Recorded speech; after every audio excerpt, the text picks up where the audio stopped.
Bom dia, pessoal do terceiro ano. Tudo tranquilo? Pessoal, hoje nós vamos dar sequência à nossa aula sobre resistores e resistência.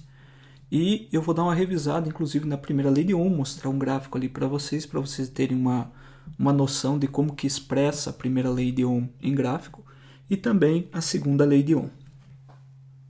Então, dando sequência à questão de resistores, nós temos resistores e resistência elétrica.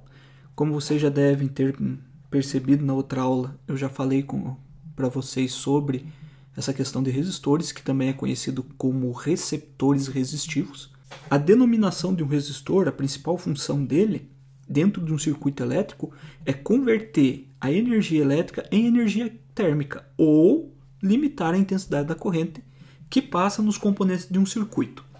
Um exemplo disso, e que eu trouxe aqui no slide para vocês verem, é uma lâmpada de tungstênio ou até mesmo a resistência de um chuveiro.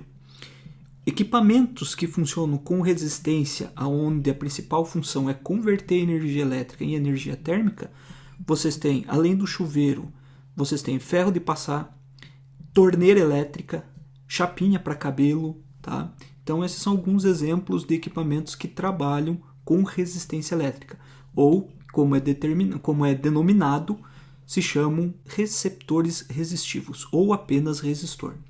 Então a grandeza física que indica a dificuldade imposta à movimentação das cargas elétricas que constitui a corrente através do condutor é a denominada resistência elétrica. Como vocês estão vendo aqui, temos um condutor, o qual é submetido a uma diferença de potencial e percorrido por uma corrente elétrica de uma intensidade I. Então, por definição, inclusive é a mesma definição que eu mostrei para vocês na outra aula, é a questão da lei de Ohm, ou o círculozinho do Rui, como eu demonstrei para vocês na aula anterior. Tá? Onde a resistência é a tensão dividido pela corrente. Essa parte aqui é até interessante que vocês tenham no caderno também, só para fazer como um lembrete. Isso ajuda também em questões de vestibulares. Esses slides eles estão bem resumidos, tá, gente? Eu peguei esses slides bem resumidinho, que traz toda a parte de resistência, de resistores, leis de Ohm, está bem resumido. Então nós já vimos também a unidade de medida, que recebe o nome de Ohm, e nos circuitos elétricos, o que eu não passei na outra aula é a questão da representação de um resistor. O resistor, como vocês estão vendo aqui no slide, o resistor ele tem essa forma de representação, com um Rzinho ali indicando que é uma resistência, ou dessa forma como se fosse dentinho, como se fosse algo serrilhado, parecido com uns dentes aqui, ó. Tá? Essa é a forma mais usada na representação de um resistor. Lembrem-se bem disso. A forma mais usada é esse serrilhado aqui, para representar a resistência ou o resistor propriamente dito. Nós vimos então na outra aula também a primeira lei de Ohm, que ele submeteu, digamos, um condutor a uma diferença de potencial e as correntes elas iam aumentando à medida que ele aumentava essa diferença de potencial. Então, naturalmente que a primeira lei de Ohm, como nós já vimos na outra aula, ela pode ser determinada então aonde a diferença de potencial é a resistência vezes a corrente. Inclusive, eu mostrei isso para vocês naquele simulador, especificando a questão da primeira lei de Ohm. Isso num gráfico, ele teria essa forma como vocês estão vendo aqui. Eu quero que vocês prestem bastante atenção no seguinte. Toda vez que a resistência de um circuito elétrico, de um componente de um circuito elétrico, vamos dizer um resistor, ela permanece constante, sem alterar, mesmo você mudando a diferença de potencial ou a corrente, se ela se manter constante, mesmo com a variação dessas duas grandezas, é o que nós chamamos de resistor ôhmico. Por que eu estou falando isso? Vocês vão perguntar, mas a resistência nunca se mantém constante? Não, nem sempre ela vai se manter constante. Ela só se mantém constante em um determinado momento de um resistor, mas o problema é que, devido à passagem da corrente, um aparelho, um componente de um circuito elétrico, ele acaba aquecendo. O aquecimento acaba interferindo na resistência. Então, com o tempo, essa reta que representa, se vocês olharem no gráfico, a reta vermelha, tá? Essa reta vermelha do meio, ela corresponde a um valor de resistência constante. Esse seria o resistor ôhmico. O que nós temos aqui, a reta roxa em cima ou azulada, tá? Para mim aqui ela está meio roxa, meio azulada, não consigo distinguir.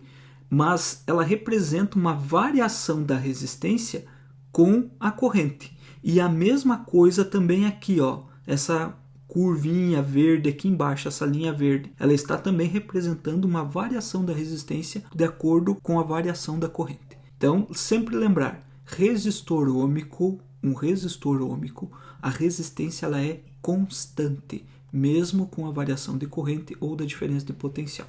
Ela se mantém a mesma. Então nós temos ali, inclusive, interpretando de acordo com o gráfico, que para um resistor ôhmico, então vale a relação de que a resistência ela é constante e igual à tangente do ângulo dessa reta. A segunda lei de Ohm, pessoal, ela está relacionada a condutores, principalmente a questão de condutores homogêneos, onde ele vai ter uma espessura, onde ele vai ter um comprimento. E quando se fala em condutores, pensa em fio mesmo. Então a resistência elétrica de um condutor cuja uma secção transversal constante, o que seria essa secção transversal? Seria a área. Vamos pegar assim, se você pega um fio, nós temos aqui um fio e nós temos uma areazinha aqui, ó. Inclusive eles determinam lá dentro, ó, a secção transversal desse fio, tá? Ela é diretamente proporcional ao seu comprimento e inversamente proporcional à área de sua secção transversal. O que isso quer dizer? Que quanto maior for o comprimento de um fio, maior será a resistência desse fio. Vamos pensar assim,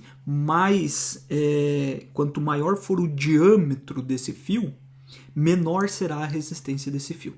Então a resistência elétrica da segunda lei de Ohm, ela é dada pela expressão que nós temos aqui embaixo, ó. Resistência é igual resistividade do material, que isso é uma característica do material. Todo material tem essa resistividade elétrica, vezes o comprimento do fio, dividido pela secção transversal, ou pela área, vamos pensar assim. A resistividade é uma característica do material, como eu falei, do qual o condutor é feito e depende da sua temperatura.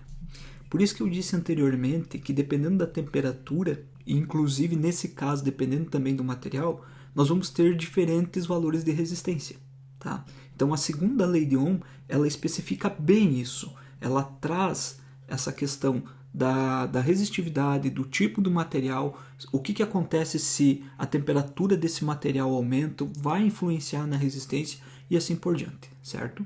Então a segunda lei de Ohm, ela fecha as leis de Ohm com relação a isso, levando em consideração também a sua temperatura.